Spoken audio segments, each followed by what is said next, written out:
దేవుని యందు ప్రియమైన సహోదరి సహోదరులారా, ఈ లెంటన్ డేస్ సమయంలో, ఉపవాస దినాల సమయంలో మరి యేసు ప్రభు వారు శిలువ మీద మాట్లాడినటువంటి 7 మాటలు చెప్పుకుంటున్నాము. మరి నిన్నటి దినాన్న 3వ మాట చెప్పుకున్నాము. అమ్మ ఇదిగో నీ కుమారుడు అని తల్లితో చెప్పాను అనేటువంటి మాటని యోహాను సువార్త 19వ అధ్యాయము 26 నుంచి 27 వచనాల్లో మనం చూసాము. మరి ఈ రోజున 4వ మాట చెప్పుకుందాం. ఎందుకంటే ఇక రేపు గుడ్ ఫ్రైడే కాబట్టి ఈ గుడ్ ఫ్రైడే లోపే ఈ 7 మాటలు కూడా పూర్తి చేసుకోవాలి. ఈ 4వ మాటని మనం చెప్పుకుందాం. ఈ 4వ మాట ఏమిటాయంటే, ఏలీ ఏలీ లామా సబాక్తాని. ఈ మాట ఎక్కడుందా అంటే మత్తయి సువార్త 27వ అధ్యాయము 46వ వచనంలో మనం చూడొచ్చు. ఏలీ ఏలీ లామా సబాక్తాని అనే మాటని మనం చదువుకుందాం. మత్తయి సువార్త 27వ అధ్యాయము 46వ వచనం నుంచి మనం చదివితే తెలుస్తుంది. చూడండి, ఇంచుమించు 3 గంటలప్పుడు యేసు ఏలీ ఏలీ లామా సబాక్తాని అని బిగ్గరగా కేక వేసెను. ఆ మాటకు నా దేవా నా దేవా నన్నెందుకు చెయ్యి విడిచితివని అర్థము. ఇది మనం చెప్పుకునేటువంటి 4వ మాట. నా దేవా నా దేవా నా చేయి ఎందుకు విడిచితివని మనకి ఈ మాటకు అర్థం వస్తుంది. ఈ మాట విని అక్కడ నిలిచి ఉన్న వారిలో కొందరు ఇతడు ఏలియాను పిలుచుచున్నాడన్నది. వెంటనే వారిలో ఒకడు పరిగెత్తుకుని పోయి స్పంజి తీసుకొని చిరకాలో ముంచి రెల్లున తగిలించి ఆయనకు త్రాగనిచ్చాను. తక్కిన వారు ఊరకుండి ఏలియా అతన్ని రక్షించవచ్చునేమో చూతమనిరి. కాబట్టి ఈ మాట ఎప్పుడైతే ఏలీ ఏలీ లామా సబాక్తాని, నా దేవా నన్ను ఎందుకు చేయి విడిచిదివని చెప్పగానే అక్కడ కూర్చున్న వాళ్ళు ఒకటి గబగబ పరిగెత్తుకెళ్ళి ఒకలా దాహమవుతుందేమో మరి అని చెప్పేసి ఒక స్పాంజీ అన్నమాట, కర్రకి స్పాంజీ చుట్టూ ఉంటుంది. యేసు ప్రభు వారిని సిలువ వేశారు. మరి పైకెక్కి తాగించాలంటే వీలవదు కాబట్టి ఆ స్పాంజీతో ముంచి నోటికి అందిస్తారన్నమాట. అందిస్తే మిగతా వాళ్ళు అంటూ ఉన్నాడా ఊరుకుని, మీరు ఊరికి అన్ని పనులు చేస్తారు, ఏలియా ఈయన ఒకలా రక్షిస్తానికి వస్తాడేమో అని ఏలియాని పిలుస్తున్నాడేమో, చూద్దాం ఒకలా బ్రతుకుతాడేమో, కిందకి దింపుతాడేమో, అద్భుతం జరుగుతుందేమో అని చెప్పేసి రే సైనికులారా బొడ్డులారా అందరూ జాగ్రత్తగా కాపలా కాయండి, చుట్టూ కాపలా ఉండండి, ఒకవేళ ఏలియా వస్తాడేమో తీసుకెళ్ళిపోతాడేమో, ఏమైనా సరే జరగటానికి వీల్లేదా అని చెప్పేసి వీళ్ళు చూడండి అని చెప్పేసి వాడు గట్టి కలిసి కేకలేసి సన్నిధులు అయిపోతూ ఉంటారన్నమాట. అసలు ఆ మాటకు అర్థం వీళ్ళకి తెలియదు. ఏలి ఏలి లామా సబాక్తాని అనే మాటకి వీరికి అర్థం తెలియక వీళ్ళు ఇష్టం వచ్చినట్టు మాట్లాడుకుంటున్నారు. అసలు అర్థం ఏమిటాయంటే నా దేవా నన్నెందుకు చేయి విడనాడితివి అని అర్థం అన్నమాట. ఇంకా ఆయన చనిపోయే సమయం అయిపోయింది. ఆ బాధ నొప్పులు ఎక్కువైపోయినాయి, భరించలేకపోతున్నాడు. మానవత్వంలోనే ఉన్నాడు, మానవతత్వంలోనే ఉన్నాడు, నరుడుగానే బాధలు అనుభవిస్తున్నాడు. మానవుడుగానే పుట్టాడు కాబట్టి మానవుడుగానే బాధ అనుభవిస్తున్నాడు. దైవత్వాన్ని వదిలిపెట్టాడు, ఎవరు సహాయం లేదు. తండ్రి కాడ మరి ఊరకున్నాడు, ఏమి సహాయం చేయట్లేదు. అయితే మొదటి మాటలో చెప్పినట్లు తండ్రి వీరేమి చేయించున్నారో వీరెరగరు, వీరిని క్షమించండి అనే మాటలో నేను చెప్పినట్లు చుట్టూ దేవదూతలు మోహరించి ఉన్నారు. మఖేలతో రగిలిపోతా ఉన్నాడు. మరి వాళ్ళు అసలు ఏంటి, ఈయన ఒక్క మాట తండ్రి ఆజ్ఞ ఇస్తే చాలు, తండ్రి ఒక్క మాట ఇస్తే చాలు, మేము చూస్తాం వీళ్ళ పని. ప్రభువుని ఈ రకంగా చిత్రహింసలు పెట్టడం, మరి మేము చూడలేకపోతున్నాం అని చెప్పేసి ఖడ్గాలు కత్తులు పట్టుకుని రెడీగా ఉన్నారు, అగ్ని జ్వాలలతో రెడీగా ఉన్నారు. మరి అంతా సిద్ధపడి ఉండగానే మరి ప్రభువును తండ్రిని ఎరుగుంటాడు. తండ్రి వీరేమి చేస్తున్నారో వీరు ఎరగరు, వీరిని క్షమించండి అనగానే తండ్రి నిన్నగొండండి, ఊరుకోండి, నా కుమారుడు ఇది అనుభవించవలసిందే. సర్వలోక పాప రక్షణ కోసం ఈ కార్యక్రమం జరగాలి, ఈ యజ్ఞం జరగాలి, ఈ బలిదానం జరగాలి అని మరి ఊరుకోముండగానే ఈ దూతలందరూ సైలెంట్ అయిపోతారు. ఎవరు మాట్లాడాలా, చూస్తా ఏడుస్తా కన్నీరు కరుస్తా ఉంటారు అన్నమాట. కాబట్టి అదే సమయంలో మానవమాత్రుడిగా ఒక మనుష్య కుమారుడిగా మరి ఆ బాధ భరించలేక నా దేవా నన్ను ఎందుకు చేయకూడదని అడుగుతుంది. అయ్యా నానా ఎందుకు విడనాడేవయ్యా, ఈ బాధ భరించలేకపోతున్నాను, ఈ నొప్పి భరించలేకపోతున్నాను అని చెప్పేసి తండ్రిని మరి మానవ స్వరూపంలో తండ్రిని వేడుకోవటం అనేది జరిగింది. నా దేవా నా తండ్రి, నా ప్రభువా. చూడండి, ఏదైనా కష్టం కలిగినప్పుడు మనకి ఎవరిని మరి తలుచుకుంటాం, తండ్రిని తలుచుకుంటాం. మా నాన్నంటే ఇది జరిగేది కాదు కదా, మా నాన్నంటే వీడు కొట్టేవాడు కాదు కదా, మా నాన్నంటే ఇంత ఘోరం జరిగేది కదా, నానా తండ్రి అని చెప్పి తండ్రిని తలుచుకుంటూ ఉంటారు. ఏ మానవ మాతృడైనా ఎవరైనా సరే పెద్ద కష్టం వచ్చినప్పుడు, పెద్ద బాధ వచ్చినప్పుడు మరి తలుచుకుంటూ ఉంటారు, సహజం. అలాంటి సహజమైనటువంటి గుణంతో, సహజత్వంతో ప్రభువారు, క్రీస్తు ప్రభువారు తండ్రిని అడుగుతున్నాడు, వేడుకుంటున్నాడు. నాయనా బాబా, నా దేవా, నా తండ్రి, నన్ను ఎందుకు చేయి విడిచితివయ్యా, ఎడనాడితివి అని చెప్పేసి ఆ చేతులు, ఈ దేహం బరువంతా ఈ శీలమండల్లో కొట్టేశారు. మేకులు ఇక్కడ కొట్టలేదు, మేకులు ఇదిగో ఇక్కడ కొట్టారు. ఇక్కడ కొట్టేది ఏంటంటే ఈ జాయింట్ ఎముక ఉంటుంది కాబట్టి ఆ బరువును తట్టుకుంటానికి, జారిపోకుండా ఉండడానికి ఇక్కడ 2 ఎముకలు ఉంటాయి. ఈ 2 ఎముకలు మధ్యలో ఇక్కడ చీల కొట్టారు. ఇక్కడ కొడితే ఏంటంటే బరువు తట్టుకుని చీలిపోతాయి, చీలుకొని చేయి బయటకు వచ్చేస్తుంది. అందుకని ఈ చేతుల్లో ఇక్కడ, ఈ చేతుల్లో ఇక్కడ కొట్టారు. కానీ మనకి ఏంటంటే ఇక్కడ కొట్టినట్లు చూపిస్తారు, ఇక్కడ కొట్టినట్లు చూపిస్తారు. మరి అది మరి చీలుకుంటా ఎక్కడికి వచ్చేసిందో, మరి ఇక్కడ వచ్చిన కొట్టడం మాత్రం ఇక్కడ మేకులు అక్కడే కొట్టారని చెప్పి శాస్త్రీయ పరిశోధనలో తేలిందన్నమాట. అది ఆ మ్యాటర్, ఆ చిత్రాలు మీకు తర్వాత నేను చెప్తాను. కాబట్టి ఈ బరువంతా వేలాడిపోతా ఉంది దేహం. ఇక్కడ కాళ్ళలో కాలు మీద కాలు పెట్టి ఆ 2 కాళ్ళ మీద కలిపి పెద్ద మీకు ఒకే మీకు కొడతారు ఆ పీట మీద, అది జారిపోతా ఉంది. ఈ బరువు జారిపోతుంది, వేలాడిపోతుంది. క్రింద తీపి, చేతులు భయంకరమైనటువంటి నొప్పి, బాధ, ఒళ్ళంతా గాయాలు, పుండ్లు, తల శిరస్సు నుంచి సిరిపాదం వరకు అన్ని గాయాలే. రక్తం కారిపోయింది, రక్తం కూడా లేదు శరీరంలో. ఒక మనిషి శరీరంలో 5 లీటర్ల రక్తం, 5 లీటర్ల నీరు ఉంటుందని చెప్పేసి సైన్స్ చెప్తా ఉంది. కాబట్టి ఈ నీరు, రక్తం కూడా మొత్తం ద్రవం కారిపోయింది.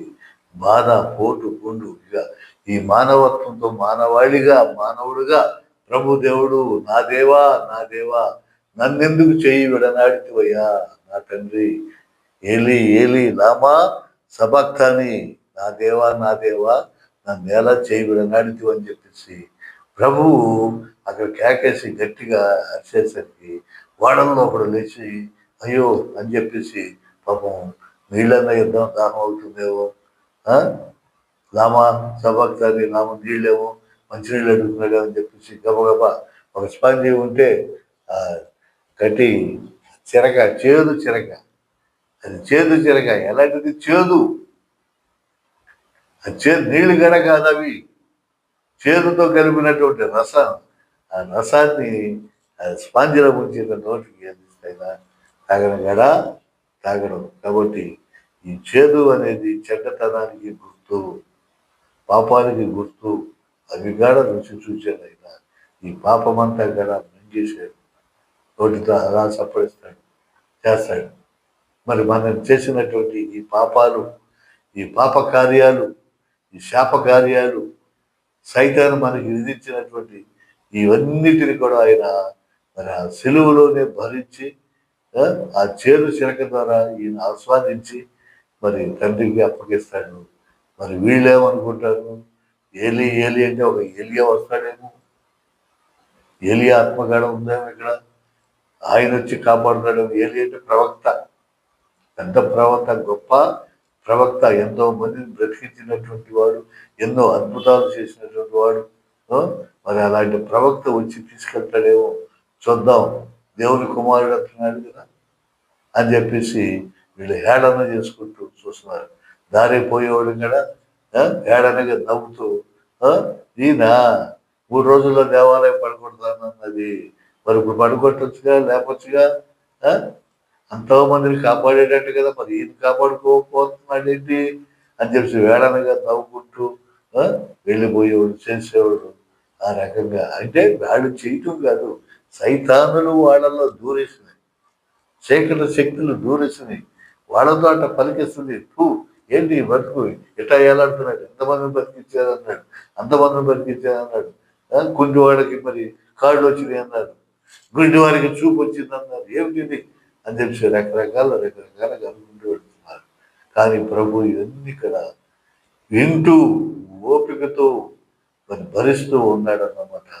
ఆఖరిగా తండ్రిని కూడా మరి వేడుకుంటున్నాడు, నా దేవా నువ్వు ఎందుకు చూస్తూ ఉన్నావు, నన్ను ఎందుకు చేయి విడిచిపెట్టావు అని చెప్పేసి ఆయన తండ్రిని వేడుకుంటాడు. కాబట్టి ప్రియమైన క్రైస్తవ సహోదరులారా, మరి ఈ మాట ఏలి ఏలి లామా సబక్తని అనే మాటని మరి మన కోసమే ఆయన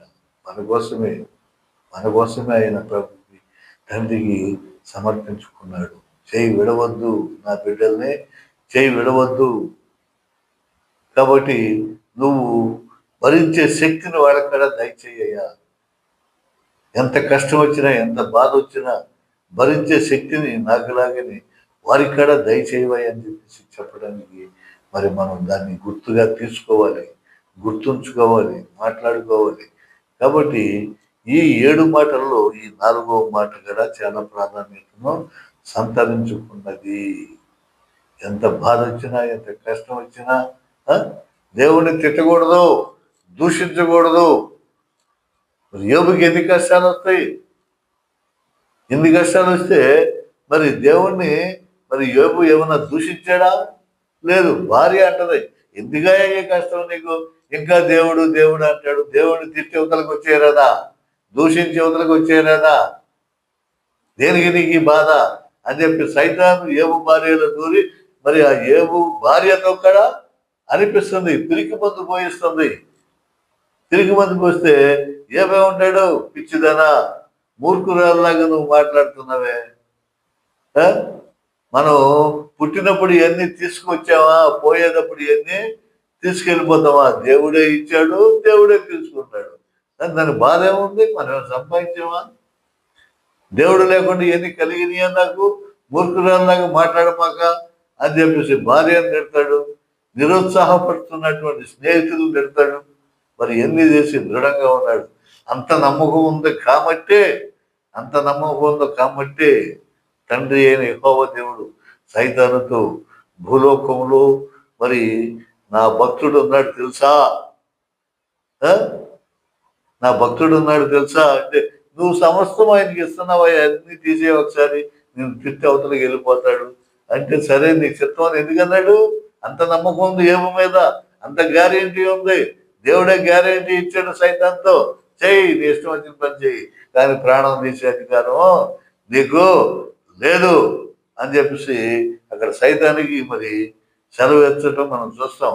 అదేవిధంగా అక్కడ యేసు ప్రభువుని కూడా చిత్రహింసలు పెట్టి సైతాన్ల గుంపు నాకు దొరికాడు, ఈ రోజుతో అయిపోతుంది అన్నప్పుడు తండ్రి మెలకుడు, నీకెందుకు, నీ శక్తి ఉంది కాబట్టి నీ కుమారుడు ఇవన్నీ చేయగలుగుతున్నాడు, నీ శక్తి లేకపోతే నువ్వు ఆదుకోకపోతే నీ కుమారుడు నీకు దక్కడు, నేనేం చేస్తానో చూడని ఇక్కడికన్నా పంది వేసింది సైతాన్. అయితే నువ్వు అతని ప్రాణం తీయలేవు, నువ్వు చిత్రహింసలు పెట్టవచ్చు, ఏమైనా చేయొచ్చు, ప్రాణము తీయటం ఎవరి వల్ల కూడా కాదు, చంపడం ఎవరి వల్ల కూడా కాదు, ఆయనే స్వతంత్రంగా సొంతంగా ప్రాణం పెట్టుకుంటాడు, ప్రాణం తీసుకుంటాడు. చూసుకోమని చెప్పేసి సైతాన్ని కూడా అక్కడ అన్నప్పుడు తండ్రి మెలకుండా కూర్చుని ఉంటాడు. ఎన్నో విధాలుగా సైతాను వికటట్టహాసం చేస్తూ నవ్వుతూ చేస్తాడు, కానీ వాడి వల్ల ఏమీ అవునా ఆ మాటను తెలియజేయటానికి తండ్రి గడ యెహోవా దేవుడు గడ సహాయం చేయలేదు. ఆయన సహాయం కూడా కోరుకోవాలా, దైవత్వ సహాయం ఏమీ తీసుకోవాలా, దేవుని యొక్క శక్తి అక్కడ ఉపయోగించుకోవాలా. మానవ మాతృడిగానే నా ప్రాణం పెడుతున్నాను, మానవుడుగానే నేను క్రయధనముగా నన్ను ప్రేమించినటువంటి బిడ్డలు సర్వ మానవాళి రక్షణ కోసం నేను వచ్చాను కాబట్టి దాన్ని నా ప్రాణం పెడుతున్నాను, ఎవరు సహాయం నేను తీసుకోవట్లేదు అని చెప్పడానికే, అది లోకానికి తెలియజేయటానికే, ప్రపంచానికి తెలియజేయటానికే, భూదిగంధములు ఉన్నంత వరకు తెలియజేయడానికే ఈ మాట ప్రభు చెప్పాడు. నా దేవా నా దేవా నన్ను ఎందుకు చేయి విడనాడితివి. ఆ మాట అనకపోతే కొంతమంది అనొచ్చు, సైతాన్లు అనిపించవచ్చు, దేవుడు కదా ఆయనకి ఏమిటి బాధ అని పెడతాడు.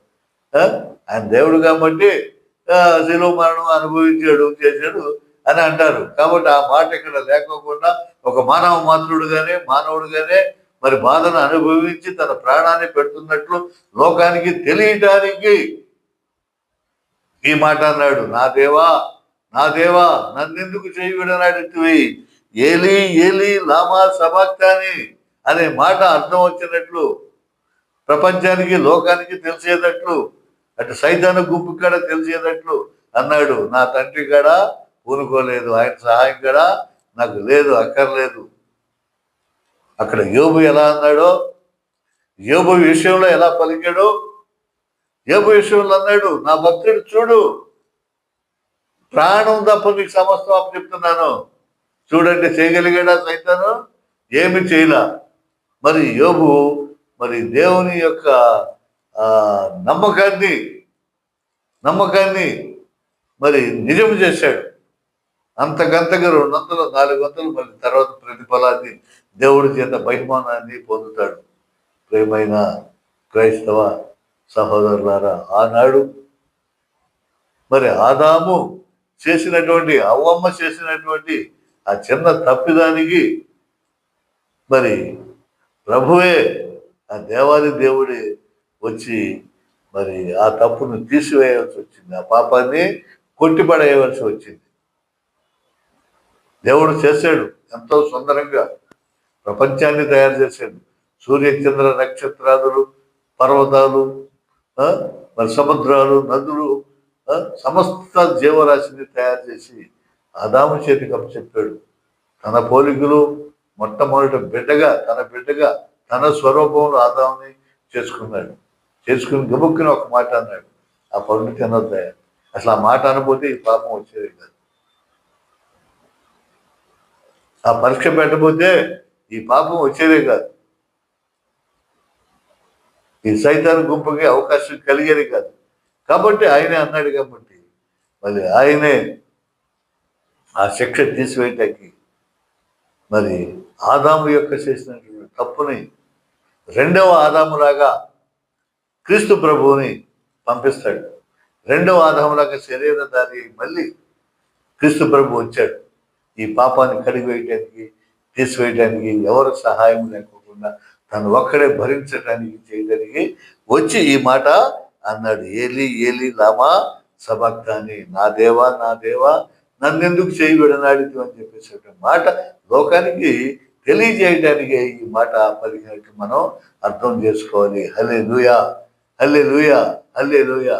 దేవునికి స్తోత్రం. మహాపరిశుద్ధుడు తండ్రి, నీ పాదమును పొందనాలు ప్రభా. తండ్రి, ఇదిగో ప్రభా, తండ్రి అయిన దేవుడు కుమారుని పంపి కుమారుడు సొంతంగానే ఆ శిక్ష అనుభవించేలాగా మరి ఇక్కడ ఉంది అని చెప్పి తెలియజేయటానికి క్రీస్తు ప్రభు వారు సెలవులు ప్రభు మరణిస్తూ మరి ఈ 4వ మాట అయినటువంటి ఏలీ ఏలీ లామా సబక్తాని అంటే నా దేవా నా దేవా నన్నేలా చేయి విడనాడిది అనేటువంటి మాటని లోకానికి తెలియజేయటానికి, ప్రపంచానికి తెలియజేయటానికి, స్వశక్తితోనే ఈ శిలువ శిక్షను అనుభవించడానికి తెలియజేయటానికే మరి ఈ మాట పలికిందని ప్రభా మేము ధ్యానించుకుంటున్నాం. తండ్రి, మమ్మల్ని ఆశీర్వదించండి, దీవించండి. ఈ శ్రమణ కాలంలో ప్రభా తండ్రి మీ యొక్క మరణాన్ని ప్రభా తలుచుకుంటూ మేము చేసినటువంటి తప్పిదాలు కూడా జ్ఞాపకం చేసుకొని, మేము చేసినటువంటి పాపాలు కూడా జ్ఞాపకం చేసుకుని ప్రభా ఆ పాపాలకు ప్రాయశ్చిత్తం పడేటట్లు, రక్షణ పొందేటట్లు మాకందరికీ దయచేయమని ప్రభు అయిన యేసునామమున ప్రార్థించి వేడుకుంటున్నాను తండ్రి. ఆమేన్, ఆమేన్, ఆమేన్.